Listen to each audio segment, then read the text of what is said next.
मुफ्ती मोहम्मद शफीउल्लाह के बयानात सुनने के लिए यकीन मुहकम चैनल को सब्सक्राइब करें।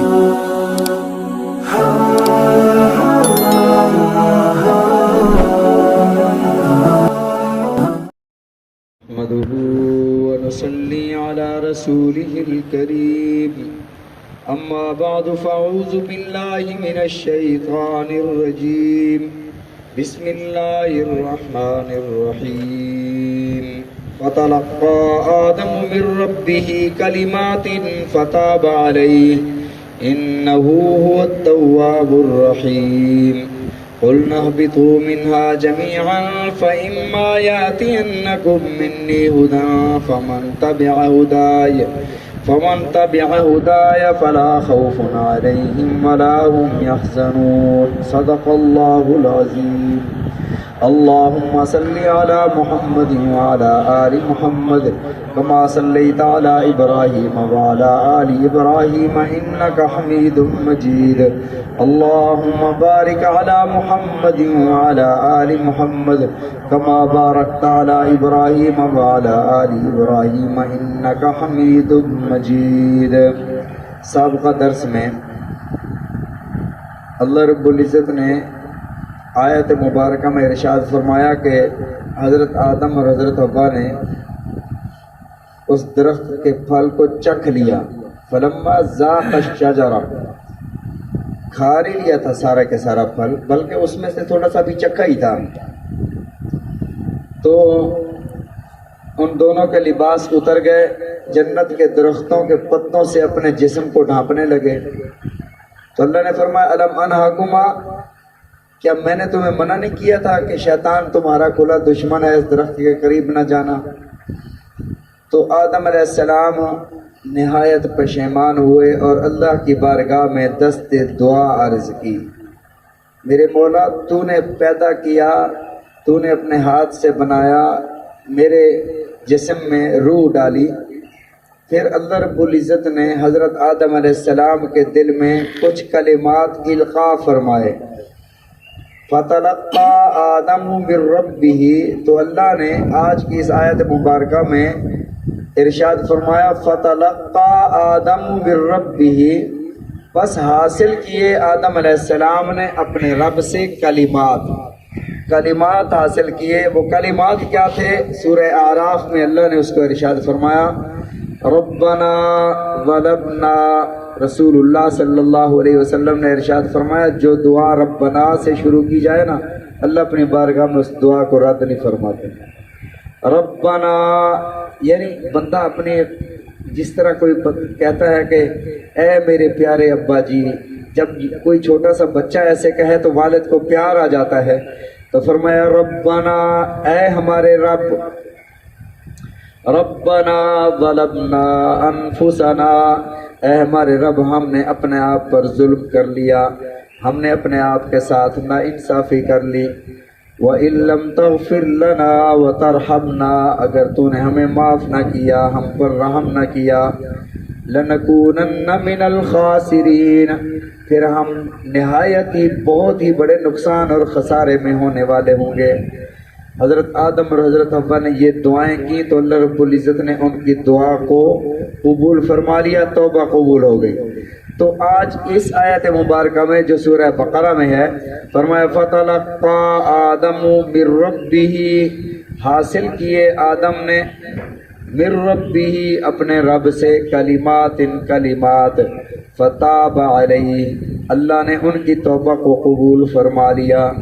انہو هو التواب الرحیم، بے شک بہت بڑا توبہ قبول کرنے والا ہے. توبہ قبول اس لیے نہیں کرتا کہ تم اس کے حقدار ہو. فرمایا الرحیم، وہ رحم دل ہے، وہ رحیم ہے، وہ کریم ذات ہے، اس لیے وہ تمہارے گناہوں کو بھی معاف فرماتا ہے، تمہاری توبہ کو بھی قبول کرتا ہے. کسی شاعر نے کہا کہ اپنے والد حضرت اپنے باپ حضرت آدم کو دیکھ لو، چھوٹی سی اجتہادی خطا پر اللہ رب العزت نے جنت سے دنیا میں بھیج دیا. اے انسانوں، صبح سے شام تک तुम अपने रब की नाफरमानियां करते हो, फिर भी दिल में तमन्ना रखते हो कि हम मरने के बाद सीधा जन्नत में जाएंगे। फरमाया कि अपने रब को राजी कर लो, इन्नहु हुवत तव्वाबुर रहीम, बेशक वो बहुत बड़ी तौबा करने वाला, वो बहुत बड़ी तौबा कबूल करने वाला है। नबी रहमत सल्लल्लाहु अलैहि वसल्लम ने इरशाद फरमाया, अत्ताइबु मिनज़्ज़म्बी, अत्ताइबु मिनज़्ज़म्बी, गुनाह से तौबा करने वाला ऐसे है कमल्ला ज़म्बलहु, जिसके ज़िम्मे कोई गुनाह ही ना हो।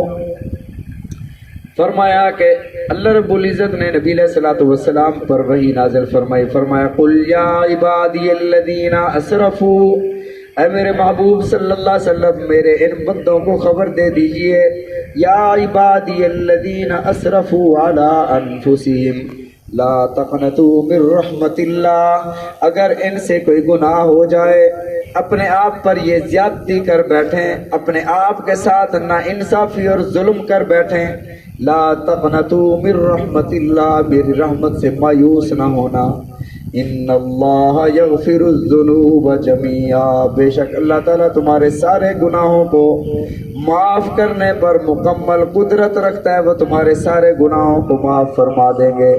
नबी अलैहिस्सलातु वस्सलाम ने इरशाद फरमाया कि अल्लाह फरमाते हैं कि ज़मीन से लेकर आसमान के किनारों तक अगर किसी मेरे बंदे के गुनाह भर जाएं, ये सारी फ़ज़ा भर जाए और वो बूढ़ा इंसान सारी ज़िंदगी गुनाह कर कर के फिर जब उसके आज़ा जवाब दे जाएं, उसके हाथ कांपने लगें, उसकी निगाहें ख़त्म हो जाएं, उसके पाँव लड़खड़ाने लगे, गुनाह की अब सिकत बाकी न रहे, फिर रात की तारीकी में चलकर मेरी बारगाह में हाजिर हो और सच्चे दिल से कहे मेरे मौला मेरे गुनाहों को माफ़ फरमा, फरमाया उसके सारे गुनाहों को धो डालता हूँ।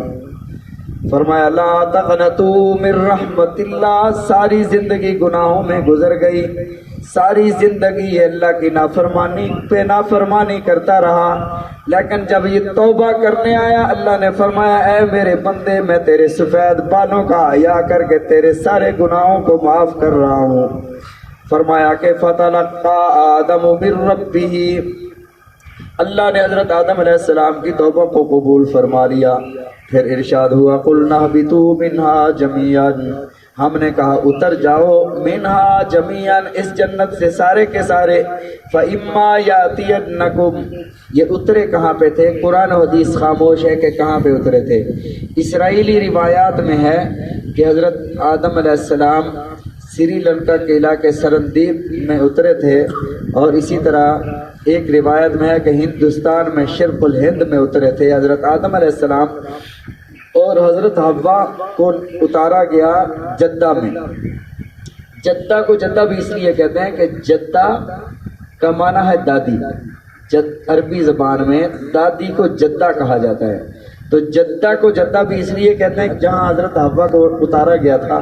बहरहाल ये भी कुरान हदीस में कहीं नहीं है कि कितने साल के बाद इनकी तौबा कबूल हुई, ना कहीं ये है कि कितने साल के बाद इनकी मुलाकात हुई। अलबत्ता इसराइली रिवायात में ये बात मौजूद है कि 300 साल तक रब की बारगाह में ये दोनों रोते रहे, रब्बना ज़लमना अनफुसना व इल्लम तग़फिर लना व तरहमना लनकूनन्न मिनल खासिरीन। 300 साल तक ये दुआ करते रहे, 300 साल के बाद तौबा भी कबूल हुई और अल्लाह ने इनकी मुलाकात भी करवाई। और अराफात के मैदान में, अराफात का माना भी यही है कि पहचानना, शनाख्त करना, तो ये दोनों अराफात के मैदान में मिले, हज़रत हव्वा और हज़रत आदम। तो अराफात को अराफात भी इसलिए कहते हैं, और ये हज का सबसे बड़ा रुकन है। फरमाया जिसका अराफात रह गया, तो जिस तरह नमाज में किसी का फ़र्ज रह जाए, रुकू या सजदा रह जाए तो नमाज नहीं होती, जिसका वकूफ़ अरफा रह गया तो उसका हज रह गया, उसका हज नहीं होता। फरमाया कुलना बितू मिन्हा जमीअन, उसके बाद अल्लाह ने फरमाया सारे के सारे उतर जाओ। फ़इम्मा यातियन्नकुम मिन्नी, फ़इम्मा असल में है फ़इन्मा, फ़इम्मा इन्मा, अगर तुम्हारे पास ही मेरी तरफ से हिदायत आए। अल्लाह ये बताना चाहते हैं कि मैं पाबंद नहीं हूँ कि मैं ज़रूर तुम्हारे पास हिदायत या पैगम्बर या किताबें भेजूँ, पाबंद नहीं हूँ। अगर मैं भेज दूँ यातियन्नकुम तुम्हारे पास मिन्नी अपनी तरफ से हुदन हिदायत फमन तबिया हुदाया बस जो शख्स ताबेदारी करेगा इत्तिबा करेगा हिदायत की फला खौफुन अलैहिम उस पर कोई खौफ नहीं होगा क़यामत के दिन वला हुम यहज़नून और ना वो गमज़दा होंगे। खौफ का मतलब आने वाली किसी मुसीबत का खौफ हो कि ये ऐसे हो ना जाए, इस डर को खौफ कहा जाता है। और उस कैफियत को कहते हैं, उस बेचैनी को कहते हैं जिसका आपको कोई हल नज़र ना आ रहा हो। तो फरमाया कि वहाँ पर जो बंदा हिदायत की पैरवी करेगा वो क़यामत के दिन न उसे खौफ होगा, न डर होगा, न हुज़्न होगा। वला हुम यहज़नून वल्लज़ीना कफ़रू वकज़्ज़बू बिआयातिना और वो लोग जिन्होंने कुफ्र किया वकज़्ज़बू और झुटलाया बिआयातिना हमारी आयात को उलाइका अस्हाबुन नारी हुम फ़ीहा खालिदून यही वो लोग हैं अस्हाबुन नार दोज़खी जहन्नम वाले हुम फ़ीहा खालिदून और इसमें वो हमेशा हमेशा रहेंगे। जो अल्लाह की आयात को झुटलाता है, इनकार करता है, वो हमेशा हमेशा जहन्नम में रहेगा। अब यहाँ पर सवाल ये है कि खौफ और गम नहीं होगा जो अल्लाह की हिदायत को कबूल करेंगे। तो अंबिया अलैहिमुस्सलातु व तस्लीमात के बारे में भी आता है कि वो भी नफसी नफसी करेंगे क़यामत के दिन। हज़रत ईसा भी कहेंगे कि अल्लाह मेरी जान छूट जाए, मरियम जाने और अल्लाह जाने, हर बंदा नफसी नफसी कह रहा होगा। फिर उस खौफ का क्या मतलब है? तो मुफस्सिरीन कराम रहमहुल्लाह ने ये फरमाया कि वहाँ पर अल्लाह की सारी सिफ़ात का ज़ुहूर होगा, सिफ़ात क़हारियत का भी ज़ुहूर होगा। वहाँ पर जब अल्लाह फरमाएंगे ना लिमनिल मुल्कुल यौम आज किसकी बादशाहत है, किसी में जवाब देने की हिम्मत नहीं होगी, सारे थर थर काँप रहे होंगे। फिर अल्लाह फरमाएंगे लिल्लाहिल वाहिदिल क़हार। तो अल्लाह की सिफ़त क़हारियत का जब ज़ुहूर होगा फिर सारे अंबिया भी काँप रहे होंगे। अल्लाह ताला हम सबको समझने की तौफीक अता फरमाए। रसूलुल्लाह सल्लल्लाहु अलैहि वसल्लम के फरामीन समझने की, अमल करने की